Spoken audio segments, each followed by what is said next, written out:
Sesungguhnya lubang nang halus tuh buahnya ay tanpa tinggal jim. Kalau ay buah nikah kena santai-santai duduk di bawah pohon. Nah, musim katan kan kami di bawah pohon duduk nyantai berokok. Malihat lubang tiga nih. Lubang tuh kira-kira lubang tikus. Asa lucu. Bismillahirrahmanirrahim. Malam tadi sudah kita membaca hadis at-targhib wa tarhib tentang bersiwak.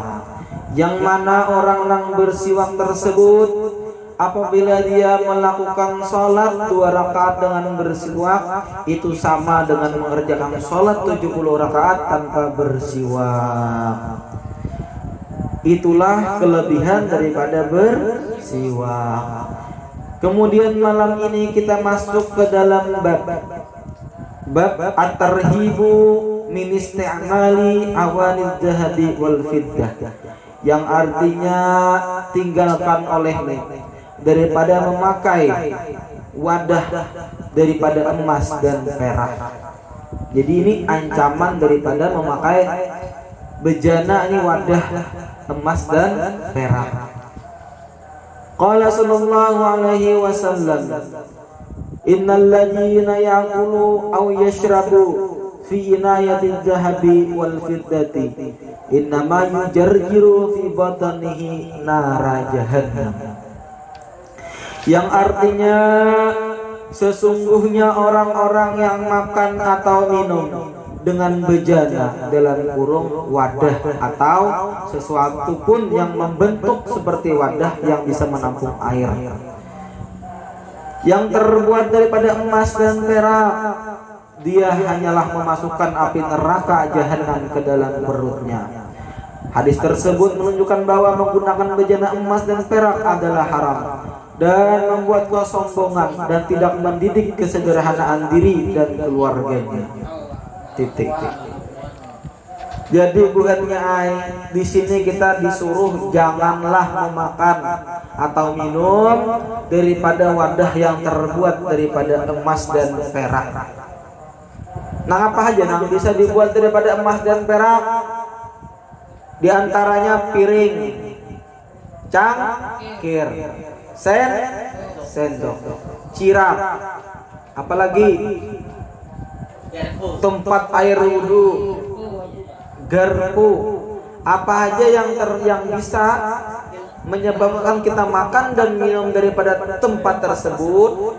Apabila tempat tersebut terbuat daripada emas dan perak, maka hukumnya haram. Sama lawan memakai memasukkan api neraka ke dalam perutnya. Ini sabda Rasulullah SAW. Kemudian lagi tarus. Ini paham aja sudah lah buatnya. Pokoknya mengapa aja cangkir, apakah benda apakah yang terbuat daripada emas dan perak, maka itu apabila kita minum dari tempat atau makan tempat tersebut, maka sama dengan memasukkan api neraka ke dalam tubuh kita. Jadi sama kita meminum banyu neraka. Kemudian kita masuk ke dalam bab istinja, babul istinja. Adapun ini ialah bab istinja. At-tarhibu min adamil istinja'i minal bauli wa ghairihi, yang artinya tinggalkan olehmu daripada ketiadaan istinja, daripada kencing dan lainnya. Jadi ini ancaman bagi orang yang beristinja dan berak. Qala an Abi Hurairah, daripada Abu Hurairah. Allah buatkan Abu Hurairah ini siapa? Abu Hurairah ini adalah salah satu daripada sahabatnya Rasulullah radhiyallahu anhu. Qala, berkata ya Abu Hurairah, kunna namsi ma'a Rasulillah sallallahu alaihi wasallam, amararna 'ala al-qabraini faqama faqumna ma'ahu faja'ala launuhu yataghayyaru hatta ra'adakum. qamisihi faqulna ma laka ya Rasulullah. Faqala amma tasma'una ma asma'u. Faqulna wa ma dzaka ya Nabi Allah. Qala hadzani rajulan yu'adzabani fi quburihima 'adzaban syadidan fi dhanbihi hijjin. Qulna fi ma jalika qala kana ahaduhuma yatanzihu minal bauli wa kana al-akharu yu'zin nasa bilisani wa yamsi bainahum bin namimati fada'a bi jaridataini min jara'idin nakhli faja'ala fi kulli qabrin wahidatin qulna wa hal yanfa'uhum dzalik qala na'am khaffafu anhuma ma damata ratabataini, yang artinya dari Abi Hurairah berkata, ya kami berjalan bersama Nabi Muhammad SAW. Jadi Nabi Muhammad ini berjalan lawan Abu Hurairah. Lalu tiba-tiba melewati dua kuburan. Jadi Abu Hurairah ini berjalan lawan Rasulullah, maka tiba-tiba melewati dua kuburan. Lantas Rasulullah SAW berhenti mendadak. Dalam riwayat lain bahwasanya saat itu Rasulullah sedang mengendarai keledai. Lalu keledainya memalingkan kepalanya ke arah kuburan itu. Lalu Rasulullah berhenti di situ dan mendengar siksaan penghuni kubur tersebut. Lantas berubahlah warna kulit beliau. Jadi dan lengan gamis bergelar. Lalu kami berkata, ada apa engkau wahai ya Rasulullah?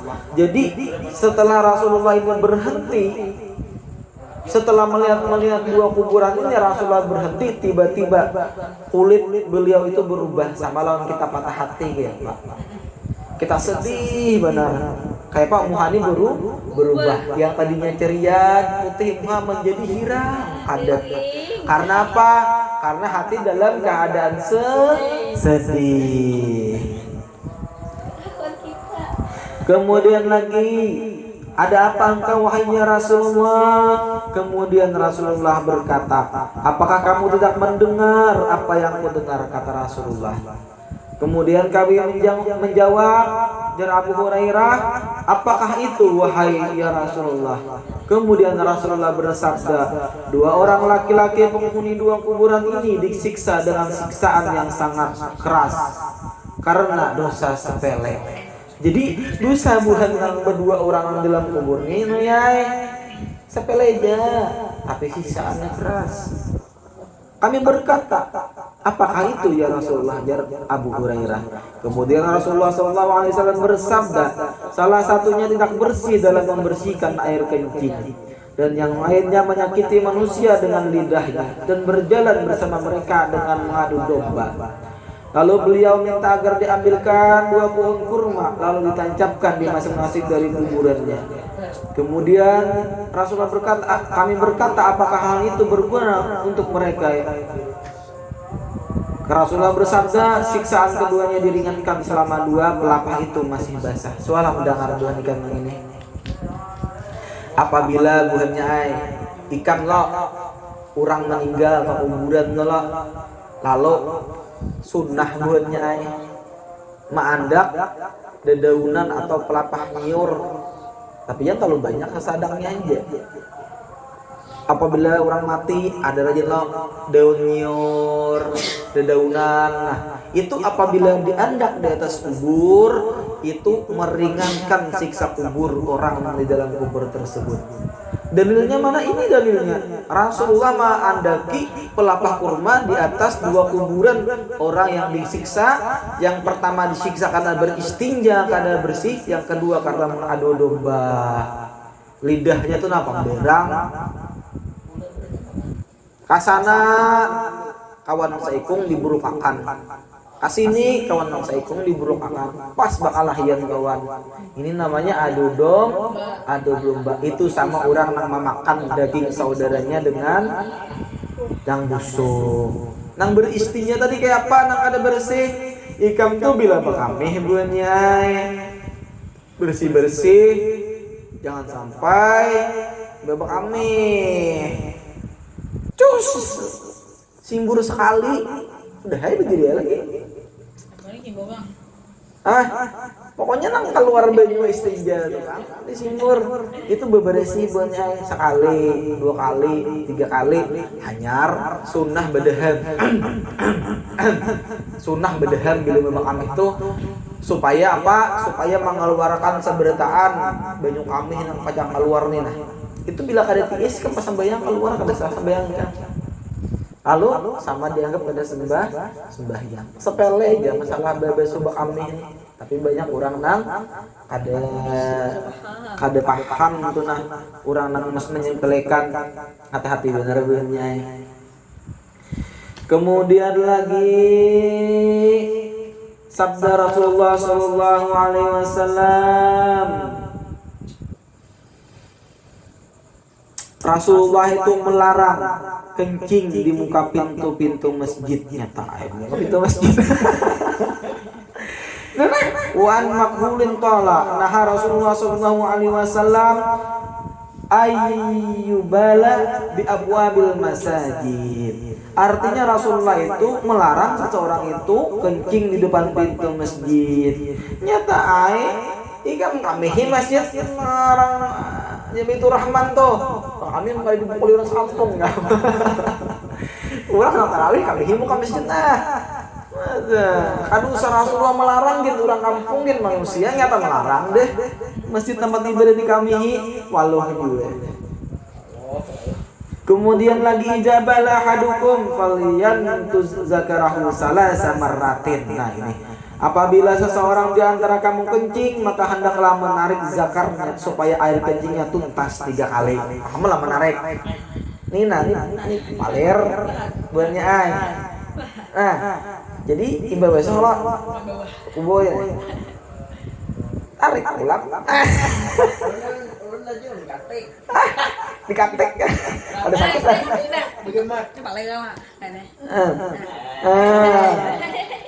buatnya ditarik nah amun-amunnya nang kayak ini buatnya sebersih itu cukup bila ada cukup tarik maka itu 3 kali nah mendekat palanya dikatik ya takipai kami ya ada takipai lah. Intinya yang penting kita bersuci dengan yakin. Astagfirullah itu buahnya kan udah menarik lagi itu nama mas makan.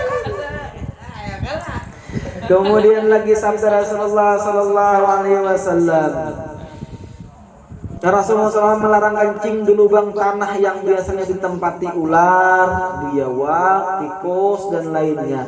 Karena mereka berkata bahwasanya mengapa kencing di lubang yang tidak disukai. Sesungguhnya lubang nang halus-halus itu buahnya tanpa tinggal jin.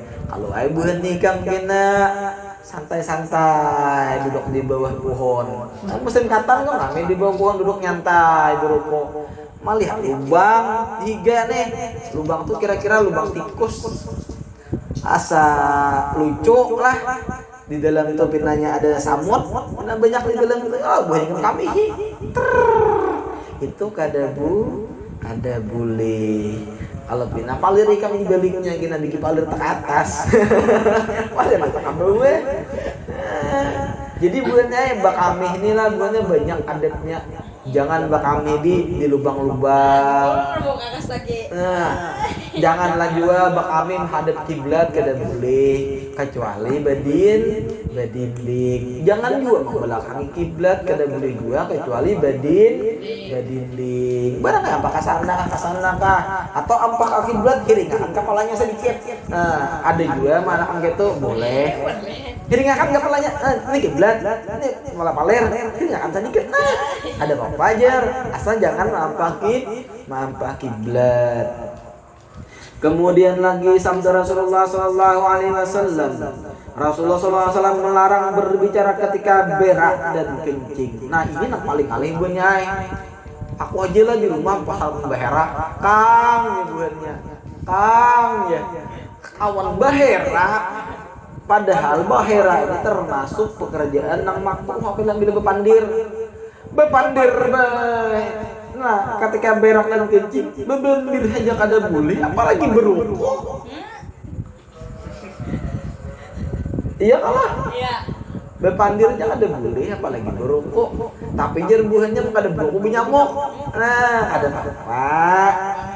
Lawan itu makruh aja pekerjaannya. Niat menghilangkan bau kan apa? Innamal a'malu bin niat wa innamal likulli imri'in ma nawa. Sesungguhnya barang yang apa yang perkara tersebut diniatkan tersebut wa innama likulli imri'in ma nawa. Jadi segala sesuatu itu dengan niat. Maka Nabi sallallahu alaihi wasallam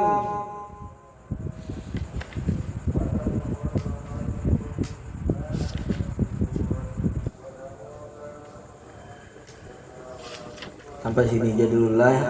Targhib wa tarhibnya dulu. Mudah-mudahan berkat membaca kitab Targhib wa Tarhib yang sedikit ini kita mendapatkan orangnya menjadi orang yang takwa kepada Allah dan Rasulullah, menjadi orang yang dekat dengan Allah dan Rasulullah, menjadi orang yang selalu ingat kepada Allah dan Rasulullah. Sedikit kita masuk ke pembahasan sedikit nah.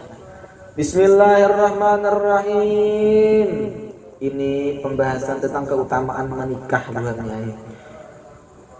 Nabi Muhammad SAW bersabda, kawinkanlah anak perempuan kalian. Ditanyakan, ya Rasulullah, ini anak perempuan kami yang telah kami kawinkan. Lantas bagaimana dengan anak perempuan kami? Pemuda-pemuda mereka. Berkata Mu'adz bin Jabal, salat orang yang sudah menikah lebih afdal daripada 40 rakaat salat orang yang bujang. Jadi kurang yang sudah menikah itu sembahyangnya 40 rakaat lebih banyak. Jadi 40 kali lipat pahalanya. Ikam bersedekah 1.000 rupiah waktu masih bujang, sama lawan ikam bersedekah 40.000 sudah besi bini. Itu pahalanya dilipat gandakan oleh Allah.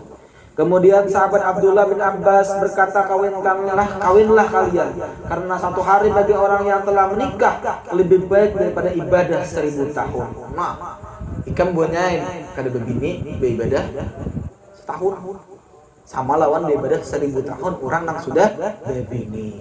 Genal-genal pahalanya yang liwar tuh bang, genalnya orang sudah berbini. Kemudian lagi akan datang zaman kepada manusia di mana kebinasaan seorang laki-laki ada pada tangan istrinya dan kedua orang tuanya dan anak-anaknya. Hal itu terjadi sebagai penghinaan kepada atas kefakirannya. Kemudian mereka memaksa untuk melakukan sesuatu di luar batas kemampuannya, sehingga dia masuk ke tempat-tempat yang di dalamnya direla melepas ajaran agama Allah, maka hancurlah dia. Maksudnya di sini buahnya akan datang zaman kepada manusia mana kebinasaan seorang laki-laki ada pada tangan istrinya. Pahamlah buah nikah. Lakian tuh hancur gara-gara beginian. Banyak loh lalakiannya sudah berisi bini, rumah tangganya bagus-bagus saja, limbah itu datang lapor hancur rumah tangganya gara-gara perempuan. Dan lagi banyak juga lelakian ini yang jadi maling gara-gara bininya yang ya hari ini yang ulun hendak berjalan lawan kawan ulun adalah duit yang jadinya. Maka bila kalian dijolongin duit, mahamuk nang bini ini pang jatuhnya laki-laki takut istri. Banyak orang kayak ini. Mudah-mudahan kita ada menjadi orang-orang yang takut lawan bini, orang-orang yang binasa di tangan oleh perempuan atau di tangan orang tuanya dan anak-anaknya. Intinya kuatkan iman dan takwa, pegang Islam dan iman. Wallahu a'lam bishawab. Al-Fatihah.